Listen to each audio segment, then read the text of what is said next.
Welcome back to the Brandon T. Adams audio experience. I'm Brandon T. Adams. I'm here with Brian Chaney of BidWERX. What's up, man? Good to How see you doing? Good. I got to start with this. Yeah. When I first met you, you came to the Shark Retreat, which was about a month ago. You came the day before, or literally that day, and you flew in on your plane. I did. So I got to know. Tell me about your plane. So just a little small four-seater, but it gets me to places that you couldn't get to without, like the Shark Retreat. Whenever you want. Hey, I'm going to get on my plane. I'm going to fly there. But you started in the Air Force. I did, just not as a pilot.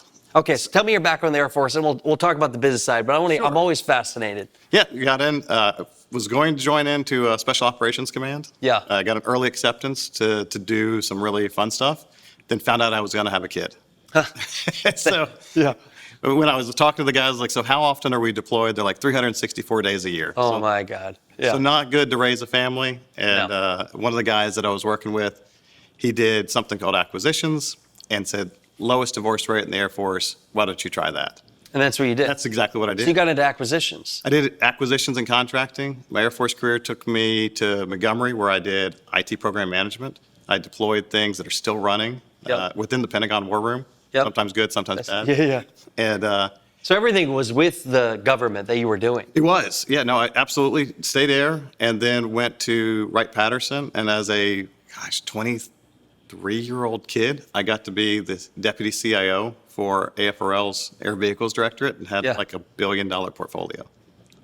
You were 23? At 23. Wow, what was that like? It was insane. What were you doing? Like, what were some of the things you were doing with that position? So actually, we had portfolio control.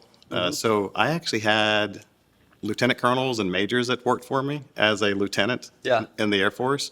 And we were basically trying to make sure that everything was on track to deploy, to get the right capabilities out on time for the warfighter. So I don't know what you can share, but can you share a story of something that was just like crazy that you had to tackle that you didn't know how you were going to figure out, but you did figure out? Sure. This was around personality and people. Right? Yeah. So Air Force, military, you have a really high rank structure.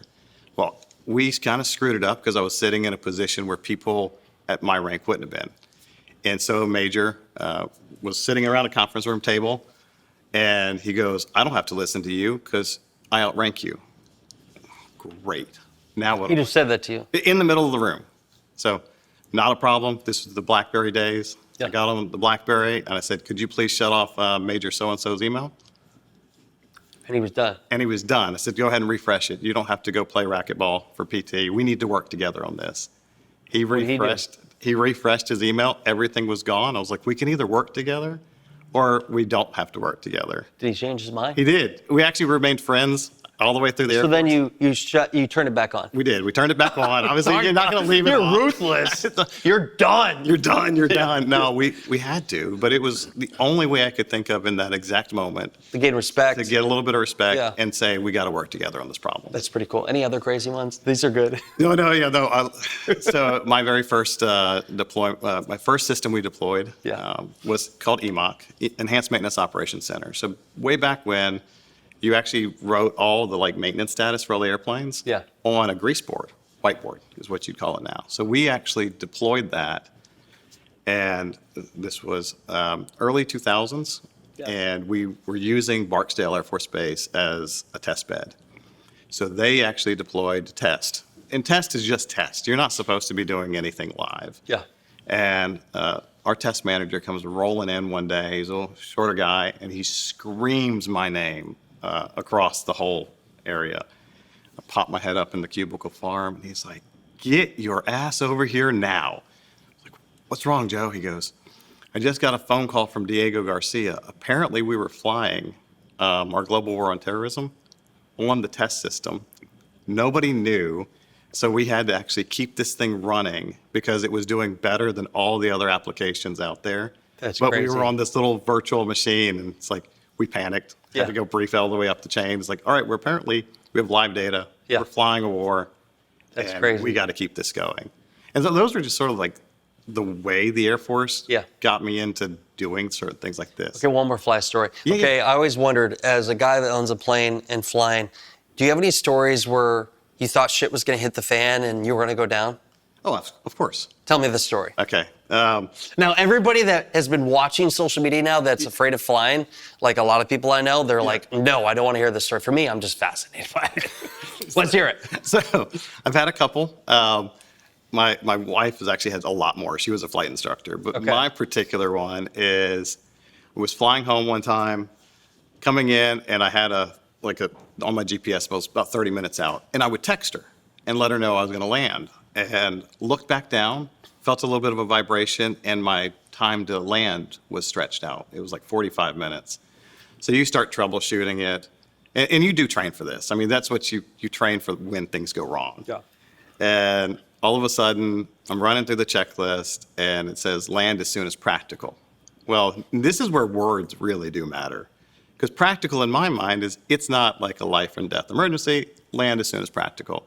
So I can see where I would glide to, and this was coming back into home. So I was like, all right, I've got an airport, continue on. As long as I've got 2 airports within gliding range, I kept on going. And coming in on final, the engine went boom, boom, boom, and it was out.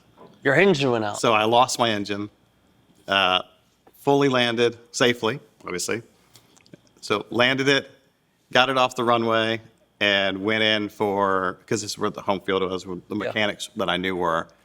And they got it in there, and I was like, so did the turbo hose come off, or like what happened? He goes, you need to get a drink, go to church, and buy a lottery ticket. And the engine really the engine sheared apart, but it sheared apart next to the fuel lines. You're lucky to be alive. It didn't blow up. It didn't catch on fire. Yeah, there's all the things. That's why. Is this your plane you have now? It is. Okay, I'd never want to get in your plane. No. We have 2 engines. We have everything. You want to go for a plane ride? No, I'm good. No, I'm good. But I mean, no, it's a mechanical thing, right? Yeah. Things are gonna go. Were you wrong. sweating a little bit when you were going down, or just kind of like A little bit. I mean, you don't think about it. I mean, I used to I still race cars. I used to race motorcycles, and so when things go wrong, it just slows down. Everything just gets. All right, so let's switch gears. I am not going to be in that plane. That's fine. Let's go into BidWERX. Okay, so let's talk about what BidWERX is, how you're making life easier, especially when you're doing proposals for government contracts. What is BidWERX? So we actually created BidWERX for our own use. It's actually how this thing started. I started the company Vista Tech and was talking to a friend of mine because what we found out is there's so much sort of non-dilutive funding for innovators. Yeah. And she goes, how are you going to bid on all these opportunities? And I was, we got some little AI tools that we're building internally. And she was like, I would invest in that right now. So she got way too excited at lunch. So I went back and looked at the market. And so we created BidWERX to help not only break apart the bid and proposal package, but our secret sauce was really focusing in on like the source selection side, because that's what I used to do in the Air Force. Yeah. So every bid package, and just like anything else, you're judged on how it scores. And so we actually created these AI tools that allow it to score you, and it's damn near perfect. Creating the best proposal. Creating the best proposal, absolutely. So we've seen them as close as a 1% match to a human evaluator. So if we tell you suck, you probably are going to suck. So this is like a bid. If somebody's given a bid to a government agency, you use your system to create the best, or proposal that is, to try to get the deal. Absolutely.